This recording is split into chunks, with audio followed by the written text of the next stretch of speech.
திரு காலச்சக்கரம் நரசிம்மா அவர்களின் எங்கிருந்தோ வந்தான் வந்தியன். பகுதி 4.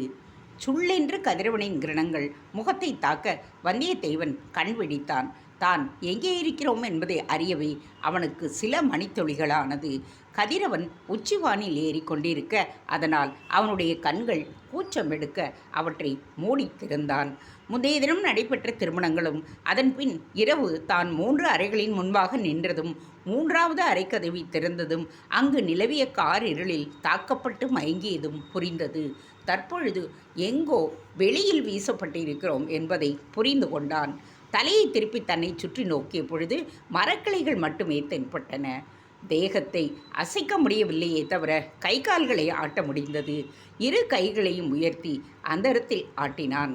யாரெங்கே? யாராவது அருகில் உள்ளீர்களா என்றதும் தண்டை ஒலி அருகாமையில் கேட்டது. ஒரு மூதாட்டியின் குரலும் கேட்டது. விழித்து கொண்டாயா மகனே? இரு, கட்டை அவிழ்த்து விட்டு விடுகிறேன் என்று சுமை தாங்கி கல்லின் மீது அவனை பிடித்திருந்த துகிலை அவிழ்த்து அவனை விடுவிக்க வந்தியத்தேவன் எழுந்து அமர்ந்தான். சற்றே உயரமான சுமை தாங்கி கல்லின் மீது தான் கிடத்தப்பட்டிருப்பதை உணர்ந்தான். நான் எப்படி இங்கே வந்தேன்? தன்னையே அவன் கேட்டுக்கொண்டாலும் மூதாட்டி அதற்கு விடை கோரினாள். விடிந்ததும் கிழங்கு வியாபாரம் செய்ய கிளம்பினேன். இந்த பாதையில் வந்த பொழுது நீ சுமை தாங்கி கல்லின் மீது கிடந்தாய். அவ்வளவு உயரத்தில் நீயாக ஏறி படித்திருக்க மாட்டாய். யாரோ உன்னை அங்கே கிடத்தி இருக்க வேண்டும் என்பதை உணர்ந்து கொண்டேன். உன்னை எழுப்பி பார்த்தேன். நீ மயக்கத்தில் இருந்தாய். சுமைதாங்கி கல்லிலிருந்து விழுந்து காயமடைந்து விடப் போகிறாய் என்று என் சும்மாடு துகிலால் உன்னை கட்டி போட்டேன் என்றாள் அந்த மூதாட்டி. மிக நன்றி பாட்டி என்ற வந்தியத்தேவன் சுமைதாங்கி கல்லின் மீதிருந்து கீழே குதித்தான். இதற்கெல்லாம் எதற்கு நன்றி மகனே? உச்சி வேளை நெருங்கிவிட்டது. நான் இந்த பக்கமாக விடிந்த போதே வந்துவிட்டேன். உனக்கு மிகவும் பசிக்கும். வேக வைத்த கிழங்கை தருகின்றேன். அதோ அந்த ஓடையில் முகத்தை கழுவி கொண்டு வந்து கிழங்கை சாப்பிடு. ஒரு இலை விடாமல் கிழங்கை வைத்து அவள் நீட்டினாள். மிக நன்றி பாட்டி. என் மீது நீங்கள் காட்டும் பரிவு என்னை நெகிழ வைக்கிறது. முதல் முறையாக இப்படி ஒரு பரிவை உணர்கிறேன். தங்களது பெயரை நான் தெரிந்து கொள்ளலாமா? வந்தியத்தேவன் கேட்டான். என் பெயர் என்ன பெரிய தேவ ரகசியமா? என்னுடைய பெயர் அருங்குடம் என்பார்கள், மூதாட்டி கூறினாள். ஆனால் எனது பெயர் தேவ ரகசியமாக அல்லவா உள்ளது? தனக்குள் கூறிக்கொண்டவன் அருங்குணத்தை நோக்கி தலையை அசைத்துவிட்டு ஓடையை நோக்கி நடந்தான். மகனே, அருங்குணம்தான் அழைத்தாள். வந்தியத்தேவன் திரும்பி நோக்க அருங்குணம் தனது கூடையிலிருந்து ஓலை ஒன்றை எடுத்தாள். உனக்குரிய பொருளை வாங்காமல் போகின்றாயே? சுமைதாங்கி கல்லின் மீது உனது இடைக்கச்சையில் இந்த ஓலை செருகப்பட்டிருந்தது. ஓலை நொறுங்கிவிடப் போகிறதே என்று நான் தான் எடுத்து பத்திரப்படுத்தி வைத்திருக்கிறேன். அருங்குணம் கூற அவளிடமிருந்து அந்த ஓலையை பெற்றுக்கொண்டார். அதை படித்தான். உனது அடுத்த இலக்கு வடமகாதேவி ஆலயம். அங்கு சென்று சரணடைந்து விடு. அங்கே இருப்பவர்கள் உனக்கு பணிவிடைகள் செய்வர். அங்கேயே சிறிது நாட்கள் தங்கியிரு. அடுத்து என்ன என்பதை அவர் கூறுவார். குறிப்பு: எக்காரணத்தை கொண்டும் வந்தனை பாடல்களை மட்டும் பாடாதே. வந்தியத்தேவன் ஸ்தம்பித்து நின்றான். இப்படி தொடர் சங்கிலியாக மேலும் மேலும் கட்டளைகள் விதிக்கப்படுகின்றனவே. இவனை யாரோ பந்தாடுகிறார்கள். யார் அந்த சதிகாரர்கள்? எதற்காக இவனை ஓடிக்கொண்டே இருக்கச் செய்கிறார்கள்? இவனது வாழ்க்கையின் கதைதான் என்ன? எங்கிருந்து இவன் வாழ்க்கை தொடங்கியது? இந்த ஓட்டம் இவனது வாழ்வின் இறுதி வரையிலா? குழம்பி நின்றான் வந்தியத்தேவன். ஓலையை படித்ததும் அவனுடைய முகம் போன போக்கை பார்த்ததும் அவனுக்கு ஏதோ பிரச்சனை என்பதை உணர்ந்து கொண்டாள் அருங்குணம். துயர் கொள்ளாதே மகனே. சிறு வயதில் தொடரான துன்பங்களை அனுபவிப்பவர்கள்தான் பின் வாழ்வில் சாதிப்பார்கள். சிற்பியின் மொழியால் தொடர்ந்து அடிபடும் கல்தான் சந்நிதியில் தெய்வமாக திகழும். அடிபடாத கருங்கல் ஆலயத்தின் வெளியில் படிகளாகத்தானே இருக்க முடியும். நீ பல அரிய சாதனைகளை செய்வாய். அருங்குணம் கூற அவளை நோக்கி தன் சிரத்தை தாழ்த்தினான். மிக்க நன்றி பாட்டி. உங்களுக்கு வடமகாதேவி ஆலயம் எங்கே இருக்கிறது என்று தெரியுமா? நன்றாக கேட்டாய்ப்போ. நான் பிறந்த ஊர் பெயரைத்தான் எனக்கு வைத்தார்கள் தெரியுமா? பன்ருட்டி. காடுகளின் எல்லையில் அருங்குணம் என்று ஒரு கிராமம் இருக்கிறது. அங்குதான் நான் பிறந்தேன். என் ஊரை கடந்து சென்றால் பன்ருட்டி காடுகளில் அந்த ஆலயம் உள்ளது. வனத்தில் கோயில் கொண்டிருக்கும் கலைமகள் அவள். எனவேதான் அவள் பெயரை வனமகாதேவி வருடத்திற்கு ஒரு முறை புரட்டாசி மூலத்தில் அங்கே திருவிழா நடக்கும். அங்கே கிழங்கு விற்கச் செல்லுவேன், அருங்குடம் கூறினாள். பன்ருட்டி என்பதுதான் இன்னறைய பன்ருட்டி. இங்கே கெடிலம் ஆற்றின் தெற்கே பன்ருட்டி திருவந்திபுரம் சாலையில் நெல்லிக்குப்பத்திற்கு தெற்கே அருங்குடம் என்னும் கிராமத்தின் அருகே தற்பொழுது வனமகதாவி என்ற ஆலயம் ஒரு கிராமம் உள்ளது. இந்த பகுதியெல்லாம் அடர்ந்த காடுகளாக முன்பு இருந்தன. இந்த காட்டில்தான் யாழேந்திய வனமகாதேவி ஆலயம் இருந்தது. இப்பொழுது அந்த ஆலயம் இல்லை. வனமகாதேவி அருகில் எங்காவது வேறு பெயரில் அம்மனாக குடிக்கொண்டிருக்கலாம், அல்லது வேறு கோயிலுக்கும் மாற்றப்பட்டிருக்கலாம். ஆனால் இந்த பகுதி இன்றும் வனமகாதேவி என்றுதான் அழைக்கப்படுகின்றது. யாழ்மீட்டி பண்ணி இசைத்தவர்கள் அதிகம் வசித்ததால் பன்னுருட்டி என்று மிக அழகான பெயரை கொண்டிருந்தது பன்ருட்டி என்று இப்பொழுது மாறிவிட்டது. யாழ்மீட்டும் பாணர்களின் குலதெய்வம் இந்த யாழேந்திய வனமகாதேவி.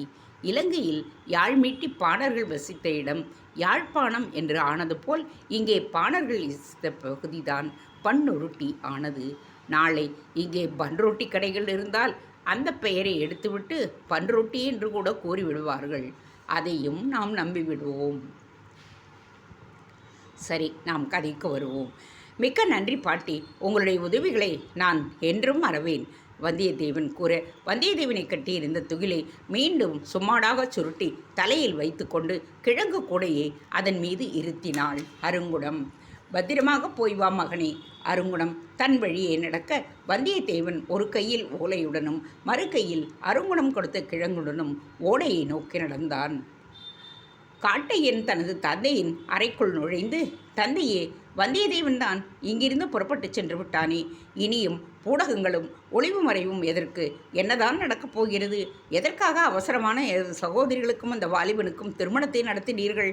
காட்டையன் கேட்டான். காட்டையனின் தந்தை நீண்ட பெருமூச்செறிந்தார். அவர் பெயர் மாரப்பெயர் கடையார். மகள் காட்டாழியிடம் சிங்கவேல் குன்றம் வரை சென்றுவிட்டு அங்கிருந்து வந்தியத்தேவனை அழைத்து கொண்டு வந்து சிரமமும் களைப்பும் இன்னும் அவருடைய முகத்தில் தேங்கி இருந்தன. காட்டையா, எனக்கு கிடைத்த உத்தரவு இது. அதன்படிதான் செயல்பட்டேன். மாயப்பேர் கடையர் கூற நெற்றியில் குழப்பக்கோடுகள் தோன்றின. அப்படியென்றால் என் தங்கைகளின் கதி என்ன? காட்டையன் கேட்க கடையார் அவனை வாஞ்சையுடன் நோக்கினார். மகனே, கவலைப்படாதே. உனது தங்கைகள் சீரும் சிறப்புமாக வாழப்போகிறார்கள். இந்தளாவும் குந்தாவும் எந்த குறையுமின்றி மகிழ்ச்சியுடன் இருக்கப் போகிறார்கள். அந்த உத்தரவாதம் எனக்கு அளிக்கப்பட்டு இருக்கிறது. வந்தியத்தேவனுக்கு உனது பெண்களை கொடு என்று எனக்கு வந்த உத்தரவை என்னால் மீற முடியாது. எனவேதான் வந்தியத்தேவனை அழைத்து வந்து என் பெண்களை அவனுக்கு திருமணம் செய்து கொடுத்தேன். கடையார் கூறினார். சரி, இனி அடுத்து என்ன? காட்டையன் ஆவலுடன் கேட்டான். வந்தியத்தேவன் புலியின் குகையை நெருங்கிவிட்டான். அநேகமாக இன்னும் ஒரு வாரத்தில் புலியின் குகைக்குள் நுழைவான். அவன் குகையில் நுழைந்ததும் நம்மை அவனால் நெருங்க முடியாது. எனவே இனிதான் உனக்கு சவால்கள் ஆரம்பம். காட்டையா, நமக்கு வரும் உத்தரவுகளை எப்படியாவது புலிக்குகைக்குள் சென்று வந்தியத்தேவனுக்கு எட்டவிட வேண்டும். ஆனால் நீ யார் என்பது புலிக்குகையில் உள்ளவர்களுக்கோ வந்தியத்தேவனுக்கோ தெரியவே கூடாது. அப்படியே நீ சிக்கிக்கொண்டாலும் அடுத்த கணமே உன் உயிரை மாய்த்து கொண்டு விடு. ஒரு மகனை பெற்றேன், பெருமைமிக்க பணியில் காவு கொடுத்து விட்டேன் என்று என்னை நானே தேற்றிக் கொள்ளுவேன். கடையர் கூறினார். அந்த நிலை வராத தந்தையே, நான் எச்சரிக்கையுடன் செயல்படுவேன் என்று உறுதியளித்தான் காட்டையன். அருங்குணம் கிராமத்தை கடந்து பன்னுருட்டியின் வனமாதேவி ஆலயத்திற்குள் யாழேந்திய வனமகாதேவியை நோக்கி நடந்தான் வந்தியத்தேவன். முந்தைய தினம் நடந்த திருமணத்தை பற்றி அவனுடைய மனம் சிந்தித்தது. இவனை நோக்கி அந்த இரு பெண்களும் திரும்பக்கூட இல்லை. வார்த்தை பரிமாற்றமோ புன்னகையோ கூட இல்லை. குனிந்த தலையுடன் இவன் கட்டிய மங்களனானை ஏற்றவர்கள் இவன் முகத்தை கூட பார்க்கவில்லை. மங்களனான் கட்டப்பட்டதும் மனைவி கணவன் முகத்தை காண வேண்டும் என்று ஒரு வழக்குள்ளதே, அதை கூட அவர்கள் கடைபிடிக்கவில்லை என்றால் இது பொம்மை திருமணமா அல்லது உண்மை திருமணமா? அந்த பெண்கள் யார்? முன்பின் தெரியாத இவனை திருமணம் செய்து கொள்ள எப்படி அவர்கள் சம்மதித்தனர்? ஒன்று மட்டும் வந்தியத்தேவனுக்கு தெளிவாக புரிந்தது. இவனது வாழ்க்கையில் அரங்கேறி வரும் மர்மங்களும் திருப்பங்களும் இதுவரையில் வேறு எவர் வாழ்விலும் நிகழ்ந்தே இருக்காது. தன்னுடைய தொட்டியில் இட்ட பெயர் என்ன என்பதை அறியாத முதல் மனிதனாக இவன்தான் இருப்பான். உண்மையில் இவன் இதுவரையில் பிறக்கவே இல்லை என்று இவனது உண்மையான பெயர் மற்றும் பெற்றோர் யார் என்பதும் தனக்கு தெரிய வருகிறதோ என்று தெரிகிறதோ அன்றுதான் நான் பிறக்கப் போகின்றேன். அதுவரையில் நான் இப்படியே ஆற்றில் விழுந்த தென்னமட்டை அடித்து கொண்டு செல்வது போல பயணித்து கொண்டே இருக்க வேண்டியதுதான். இந்த ஓட்டம் என்று முடிவடைந்து ஒரு நிலையான கூரையின் கீழ் வசிக்கின்றானோ அன்றுதான் அவன் பரிபூர்ணமான மனிதத்துவத்தை அடையப் போகின்றான். அதுவரையில் தான் ஒரு நாடோடி, ஊரோடி மற்றும் அனாதைதான். தனக்குள் நினைத்தபடியே வடமகாதேவி ஆலயத்தை நோக்கி நடந்தான் வந்தியத்தேவன். வடமகாதேவியின் ஆலயம் தொலைவில் தெரிந்தது. மிகவும் சிறிய ஆலயம்தான். ஆனால் ஆலயத்தின் முன்பாக விஸ்தாரமாக முற்றம் இருந்தது. அதன் மையத்தில் ஆலயத்தை நோக்கி ஒரு அன்னப்பட்சியின் சிலை அமைக்கப்பட்டிருந்தது. கலைமகளின் கோவில் அல்லவா? அவளது வாகனம் அன்னப்பட்சிதானே? ஆலயத்தின் முன்பாக நின்று கை குவித்து பிரார்த்தித்துவிட்டு தன்னை ஏற்க இருக்கும் பொறுப்பாளரை தேடி கண்களை சுழலவிட்டான். ஐயா! குரல் கொடுத்ததும் பதில் இல்லை. இவளது குரலுக்கு காட்டுக்குயில்களும் பஞ்சவர்ண கிளிகளும் தான் பதில் உரைத்தன. தன் குரலுக்கு பதில் கிடைக்காததால் அந்த ஏகாந்தத்தை ரசித்தபடியே அப்படியே அவன் நின்று கொண்டிருக்க திடீரென்று அவனுக்குள் உற்சாகம் பீரிட்டு கிளம்பியது. கலைவாணியை நோக்கி வந்தி பாடல் ஒன்றை பாடத் தொடங்கினான். பறவைகளின் பின்னணி இசையில் அந்த ஆளரவரமட்ட ஆலயம் வந்தனை செய்வதற்கு சிறந்த இடம். ஒருவேளை கலைவாணி அவன் மீது இரக்கம் கொண்டு ஒரு நல்ல வழியை காட்டுவாளா? இவன் என்ன பெரிதாக கேட்டுவிட்டான்? என்னை பற்றி என்னை கொஞ்சம் அறிய வைத்தாயே என்கின்ற கோரிக்கையை தானே விடப் போகின்றான். அவளுக்கு தெரியாவிட்டாலும் அவன் நாதன் படைத்தவனான பிரம்மனை கேட்டு சொல்லலாமல்லவா? அவள் அண்ட புவனங்களினை ஆக்குமயன் தேவியினை மண்டலத்தில் போற்றி வரம் பெற்ற தொண்டருக்கு ஆதரவாய் நின்று அருளினாய். முத்தமிழும் போதமளி வாணி உன் தாள் போற்றி. வெண்மலரும் வெண்பணியும் வெண்கலையும் வெண்மணியும் வேந்து வாச வெண்கமலம் வீட்டிருந்து பழங்கருணை பூத்துவண்டு விளரி பாட கண்மலர் ஆயிரம் தேட விழிந்த முகை நெழுந்த கமலத்தில் வாழ என் கண்மலரும் சதுர்முகத்தோனோ வில்லவர் வாணி பதங்கருத்துள் வைப்பாள். வெள்ளை கலையுடுத்தி வெள்ளை பனி பூண்டு வெள்ளை கமலத்தில் வீற்றிருப்பாள். வெள்ளை அரியாசனத்தில் அரசரொடு என்னை சரியாசனம் வைப்பாய் தாயே. நிறுத்து உன் வந்தனையே. உன்னை வந்தனை செய்யக்கூடாது என்று கட்டளை விதிக்கப்பட்டும் வந்தி இசைக்கின்றாயே வந்தியத்தேவா? எதற்காக எமன் மடியை பற்றி இழுக்கின்றாய்? கணீர் என்று ஒலித்த ஒரு குரலில் சீற்றம் மிகுந்திருந்தது. வியப்புடன் திரும்பி நோக்கினான் வந்தியத்தேவன். உயரமான மெலிந்த தேகம், தலையின் உச்சியில் நாரதர் கொண்டை, வெண்தாடி வயிறு வரைக்கும் நீண்டிருந்தது. அவர் போர்த்தியிருந்த வெண்ணிற மேல் துண்டில் சர்ப்பம் போல் ஒன்று கொண்டிருந்தது தாடி. கழுத்தில் துளசிமணி மாலைகள், கையில் கண்கள் இடுக்கி இமைகளின் பிளவின் வழியே கண்மணிகளை கருமிளகை போல் காட்சி தந்தன. வந்தனை பாடல்களை பாடுவது என் தொழில் சுவாமி. வந்தியத்தேவன் பதில் கூற தனது கையை உயர்த்தி அவன் பேசுவதற்கு தடையை விதித்தார். உனக்கு விதிக்கப்பட்ட கட்டளைகளை ஏற்று நட. பெருகும் ஆற்று நீர் நீ குடத்தில் சேந்தினால் குடம் வடிவம் எடுக்க வேண்டும். கங்காளத்தில் நீர் ஏந்தினால் கங்காள வடிவம் எடுக்க வேண்டும். தற்பொழுது என் வசம் உன்னை நீ நான் சொல்கிறதை கேட்டு நடக்க வேண்டும். முதலில் என்னை அறிந்து கொள். என் பெயர் அலங்காரர். நான் தான் யாழேந்தி மாதேவியின் ஆலயத்தை கவனித்துக் கொள்ளுகிறேன். உனக்கும் இந்த ஆலயத்திற்கும் பெரும் தொடர்பு உண்டு. என்ன தொடர்பு என்று இப்பொழுது கேட்காதே. ஆனால் ஒன்றை மட்டும் புரிந்து கொள். நீ போகுமிடமெல்லாம் உன் வாழ்க்கைக்கு மிகவும் அவசியமானதும் முக்கியமானதும் கூட.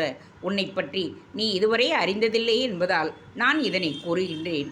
இதுவரையில் நீ கடந்து வந்த பாதையை திரும்பி பார்த்து உன்னை பாதித்த சம்பவங்களை இணைத்தால் உன்னை பற்றி சிறிது சிறிதாக நீ அறிந்து கொள்வாய் என்றவரின் குரல் சற்றே மிருதுவானது. வா வந்தியத்தேவா, உன் வாழ்வில் முக்கியமான கட்டம் வந்துவிட்டது. ஒரு பெரிய பொறுப்பை நீ நிறைவேற்றியிருக்கிறது.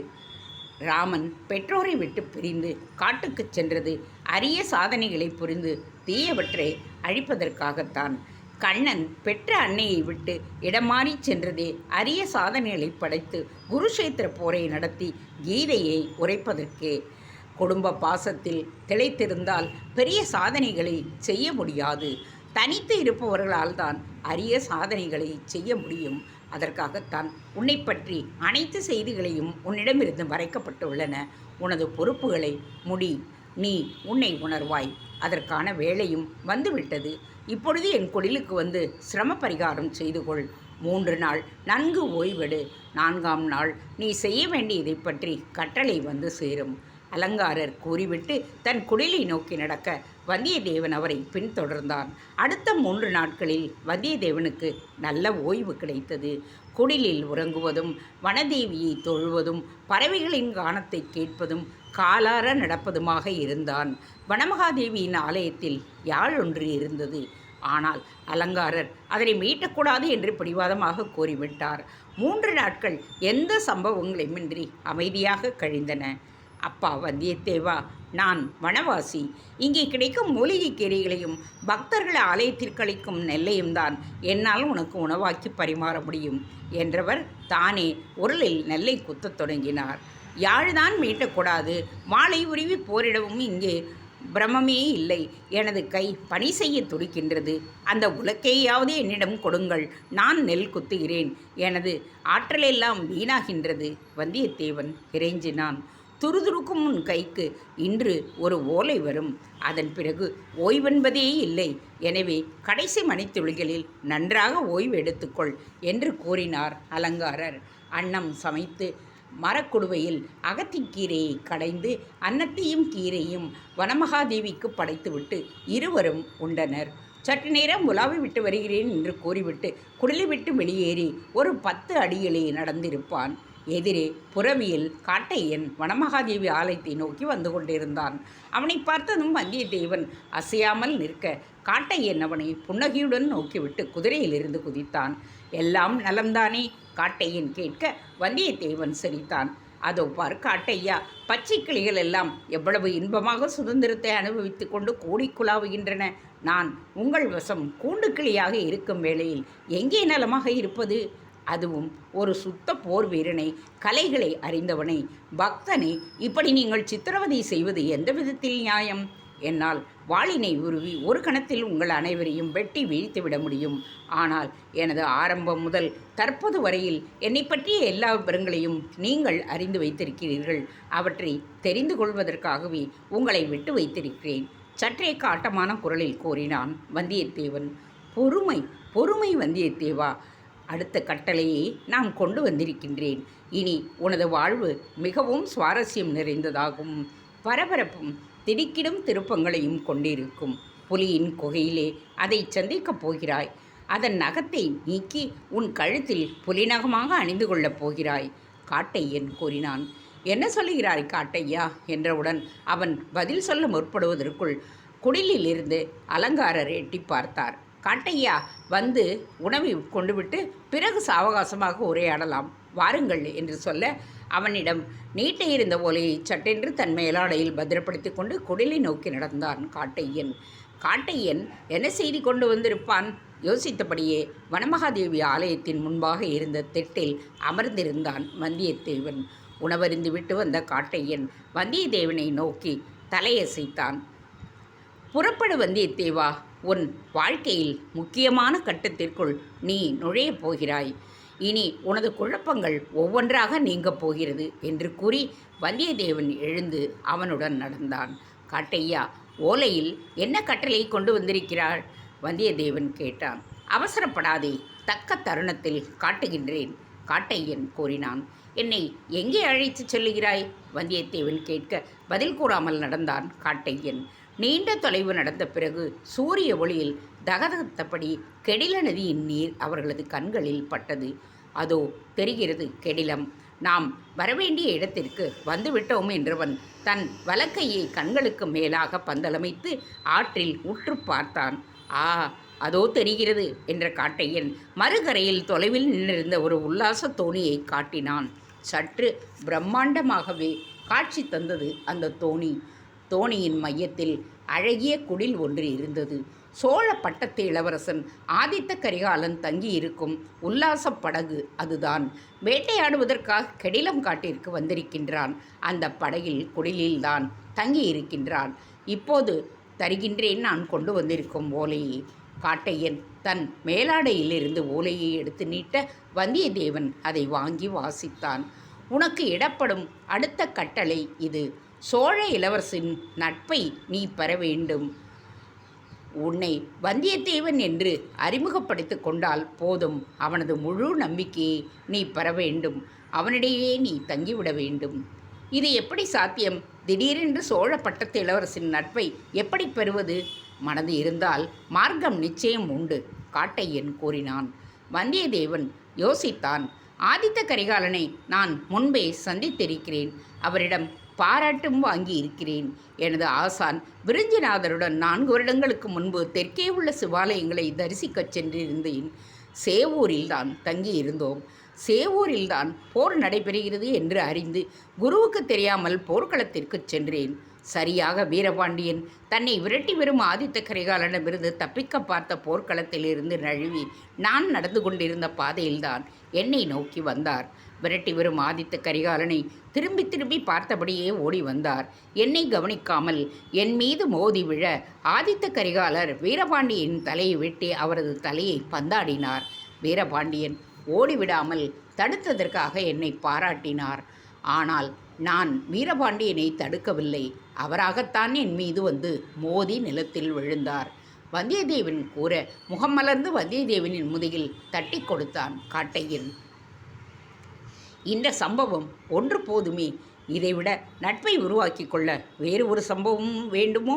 ஆக நீ ஆதித்த கரிகாலனை பொறுத்தவரையில் பழைய கல் புதிய மொந்தையா? இதுவும் நல்லதற்குத்தான். இதனை யாழேந்திய வனமகாதேவியின் அருள் என்றுதான் கூற வேண்டும். வீரபாண்டியனின் தலையை வாங்கியதால் ஆதித்த கரிகாலனுக்கு பெரும் கீர்த்தி கிடைத்துள்ளது. பட்டத்து இளவரசன், வடபுலசேனையின் மாதண்ட நாயகன் என்று மக்கள் அவனை கொண்டாடி வருகிறார்களே. பல்லவர்களுக்கு சோழர்களின் மீது வருத்தங்கள் இருந்தாலும் ஆதித்த கரிகாலனை தங்களில் ஒருவராகத்தான் நினைக்கின்றார்கள். இந்த சம்பவத்தை நினைவுபடுத்தினால் நிச்சயம் ஆதித்த கரிகாலன் உனக்கு நட்பு கரம் நீட்டுவான், காட்டையன் கூறினான். அது சரி, எதற்காக என்னை ஆதித்த கரிகாலனோடு நட்பு கொள்ளச் சொல்லுகிறீர்கள்? இதனால் உங்களுக்கு ஆகப் போவதென்ன? வந்தியத்தேவன் கேட்டதும் காட்டையனின் முகத்தில் சிரிப்பு மறைந்தது. தேங்க்ஸ் ஃபார் வாட்சிங். Please subscribe.